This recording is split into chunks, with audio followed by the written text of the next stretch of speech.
bagaimana agar desa-desa tumbuh berkembang. Insya Allah 5 miliar per desa akan kita wujudkan tiap tahun bagi pembangunan nasional kita. Kita juga akan siapkan seluruh bantuan-bantuan yang memungkinkan tumbuh menjadi maju. Waktunya.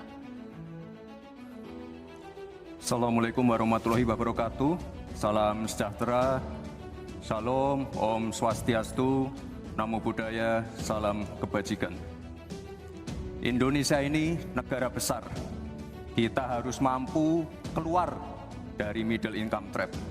Kuncinya, kita harus mampu menaikkan nilai tambah di dalam negeri. Di tengah gempuran resesi global, perang dagang, konflik geopolitik, rata-rata pertumbuhan ekonomi negara kita tetap resilient di rata-rata 5%.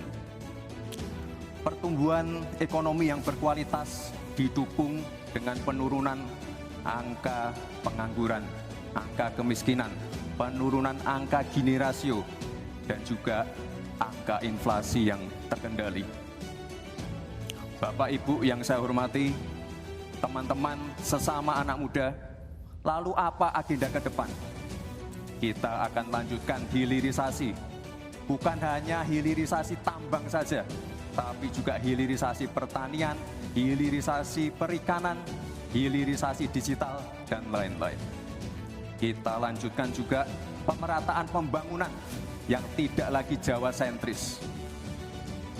Kita genjot terus ekonomi kreatif dan juga UMKM. Kita punya 64 juta UMKM yang menyumbangkan 61% untuk PDB kita. Jika 4 langkah tadi bisa kita penuhi, insya Allah akan terbuka 19 juta lapangan pekerjaan. Pemerataan pembangunan itu wajib. Sekarang investasi yang ada di luar Jawa sudah ada 53%. Pembangunan IKN yang berkelanjutan ini akan membuka titik pertumbuhan ekonomi baru, akan membuka akses dan juga konektivitas, sekaligus membuka lapangan kerja. IKN ini bukan hanya saja membangun bangunan pemerintahan, tapi juga sebagai simbol pemerataan pembangunan di Indonesia, dan juga sebagai simbol transformasi pembangunan Indonesia. Bapak dan Ibu yang saya hormati, saya juga berkeyakinan suatu saat nanti Indonesia akan menjadi raja energi hijau dunia dengan terus mengembangkan biodiesel, bioaftur dari sawit, bioetanol dari tebu, sekaligus kemandirian gula. Untuk menuju Indonesia emas dibutuhkan generasi emas. Kita harus mampu merubah future challenge menjadi future opportunity. Kita harus punya future talents yang dilengkapi dengan future skills. Untuk itu, hilirisasi digital akan kami genjot. Kita akan siapkan anak-anak muda yang ahli artificial intelligence, anak-anak muda yang ahli blockchain, anak-anak muda yang ahli robotik, anak-anak muda yang ahli perbankan syariah, anak-anak muda yang ahli kripto.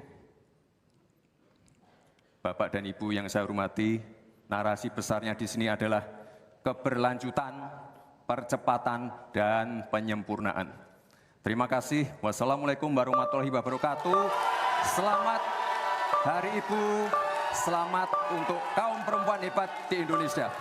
Mari kita bersujud semuanya, saudara-saudara di seluruh Indonesia, kepada Ibu kita dalam rangka mengucapkan selamat Hari Ibu 22 Desember 2023 ini.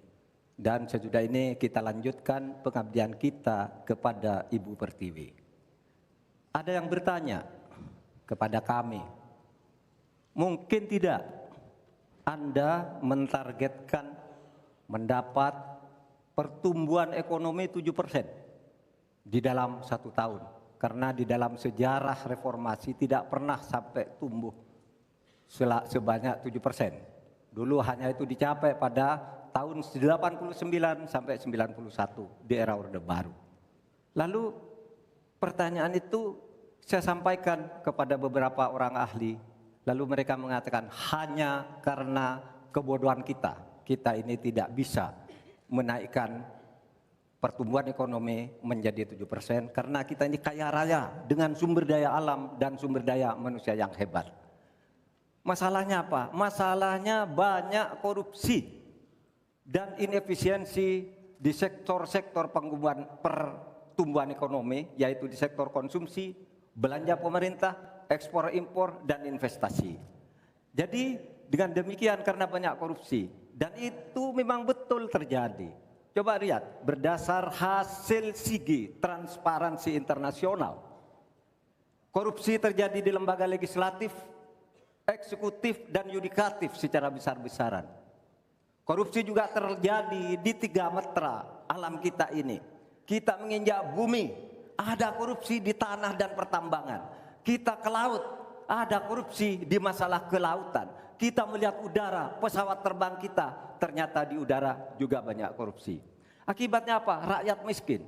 Saya ketemu dengan seorang bernama Teddy dan Joni di Padang, seorang atau 2 orang pegawai angkutan perusahaan truk, menyatakan tidak pernah bisa mendapat subsidi minyak yang disediakan oleh negara karena tidak pernah sampai di korupsi.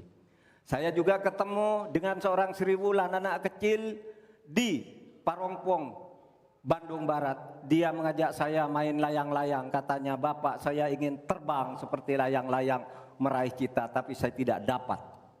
Kemudian saya ingat pulau saya Madura. Di Madura itu kaya dengan gas alam, tetapi sampai sekarang tidak pernah dioptimalkan untuk dimanfaatkan. Maka kuncinya adalah bagaimana kita memberantas korupsi.